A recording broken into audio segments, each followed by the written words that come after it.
नमस्कार दोस्तों, orange wire में आपका स्वागत है। इजराइल फ़िलिस्तीन के कॉन्फ्लिक्ट के बाद जैसा कि आपने तमाम मीडिया रिपोर्ट में देखा होगा कि पूरे पश्चिमी जगत में भारत को छोड़ के लगभग हर देश में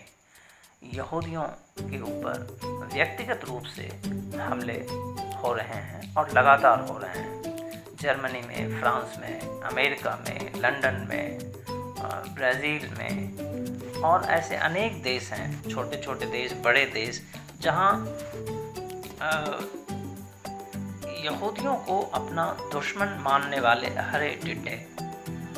किसी न किसी रूप में लगातार हमला कर रहे हैं। और अब एक बेहद शर्मनाक बात सामने आई है अमेरिका से, जो अमेरिका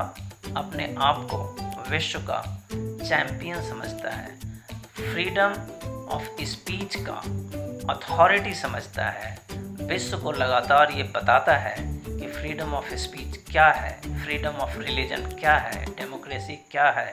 सेक्युलरिज्म क्या है, फ्रीडम ऑफ स्पीच और अनेक जैसे फ्रीडम वर्ड से जितनी भी चीज़ें जुड़ सकती है उन पे वो लगातार रिपोर्ट्स निकालता रहता है, क्वार्टरली, मंथली, ईयरली, न जाने कितने तरह की रिपोर्ट निकाल के और अपने कांग्रेस में, अपने पार्लियामेंट में उसे पब्लिश करके, उसके टेबल करके वाहवाही लूटता रहता है और दूसरे छोटे देशों को उसी आधार पे धमकी भी देता रहता है। उसी अमेरिका में जो वर्तमान सरकार है, बाइडेन की सरकार, उसके यहूदी इंगेजमेंट डायरेक्टर, जी हाँ, यहूदी कम्युनिटी को इंगेज करने के लिए एक डायरेक्टर नियुक्त करते हैं ये लोग। तो डेमोक्रेटिक पार्टी के जो यहूदी इंगेजमेंट डायरेक्टर हैं, एरोन केओप, अमेरिका में रहते हैं और बाइडेन के यहूदी कम्युनिटी हैंडलर हैं एक तरह से।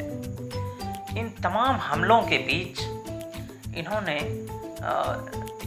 इस्लामिक जिहाद के सामने एक तरह से आत्मसमर्पण कर दिया है और ये बेहद शर्मनाक आत्मसमर्पण है। बजाय कि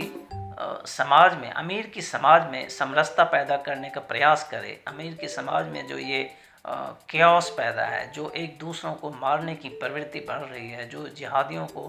का हमला यहूदियों के ऊपर नफ़रत के आधार पे फैल रहा है, लगातार हो रहे हैं फ़िलिस्तीन और इजराइल के कॉन्फ्लिक्ट के बाद से, उसको रोकने के प्रयास करने के बजाय इन्होंने यहूदी समुदाय को ये सलाह दिया है 21 मई को अपने ट्वीट के जरिए इन्होंने ये सलाह दिया है कि आप जिहादियों के हमले से बचने के लिए, इस्लामिक जिहाद के हमले से अपनी जान को बचाने के लिए आप अपनी पहचान छुपा के रखें। आप दुनिया को ये ना बताएं कि आप यहूदी हैं, क्योंकि इससे आपके ऊपर हमला हो सकता है और आपकी जान जा सकती है, आपके घरों में आग लगाई जा सकती है, आपके दुकानों में आग लगाई जा सकती है। तो दोस्तों, ये है अमेरिका की डेमोक्रेटिक पॉलिसी है, ये है अमेरिका के सेक्युलरिज्म का बेहतरीन नमूना। तो ये अमेरिकी समाज कितना खोखला है अंदर से, ये इस बात का प्रमाण है और ये अमेरिका के खोखलेपन का पोल खोलता है कि अमेरिकी समाज आज लेफ़्ट, कम्युनिस्ट और इस्लामिक जिहादियों के हाथों गिरवी रखा हुआ है और ये समाज अपनी रक्षा करने में अब असमर्थ है। इसलिए मरने वालों को ये सलाह दे रहा है कि छुप जाओ, जंगल में चले जाओ, इस धरती से चले जाओ, कहीं भी जाओ, छुप जाओ, हम आपकी रक्षा नहीं कर सकते। एक तरह से बाइडेन सरकार का यह मानना है कि अमेरिकी समाज, अमेरिकी सरकार, बाइडेन की सरकार अमेरिका में, अमेरिका की धरती पे यहूदी कम्युनिटी की रक्षा करने में असफल है, सक्षम नहीं है। और यदि ऐसा है तो बाइडेन जैसी सरकार को चले जाना चाहिए, उसे एक पल भी रहने का अधिकार नहीं है। और दूसरा, उसे दुनिया के किसी भी देश को यह उपदेश देने का भी अधिकार नहीं है कि किसी भी देश में धार्मिक स्वतंत्रता, बोलने की आज़ादी, बोलने की स्वतंत्रता कितनी है और नहीं है, इसे भी नापने की ज़रूरत नहीं है। पहले वो अपनी धरती पे देखे, वो अपने देश में देखे वो क्या कर रहा है और क्या कर पा रहा है। क्या वो अपने यहूदी नागरिकों की सुरक्षा कर पा रहा है? यदि नहीं कर पा रहा है तो अमेरिका के लिए ये शर्म से डूब मरने की बात है। और दूसरों को उपदेश देना तो तुरंत ही बंद करे यदि जरा भी बाइडेन सरकार में सर बचा हुआ है।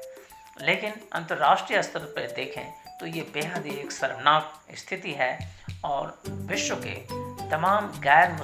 इस्लामिक लोगों के लिए ये बहुत बड़ा संदेश है कि उसे आने वाले दिनों में कैसी समस्याओं का सामना होने वाला है। इसलिए पूरे विश्व को मिलकर इस समस्या से निपटने के लिए तैयारी करनी चाहिए और इसके बारे में ज़रूर मिल बैठकर सोचना चाहिए और एकता के साथ इस समस्या का समाधान ढूंढना चाहिए, जो कि सामाजिक ताकतों से ही आएगा। साथ में राजनीतिक और कानूनी सहायता भी होनी ज़रूरी है इसके अंदर। तो अमेरिका के इस बेशर्मी के भरे इस कृत्य के उजागर करने के बाद इस एपिसोड में इतना ही दोस्तों। धन्यवाद।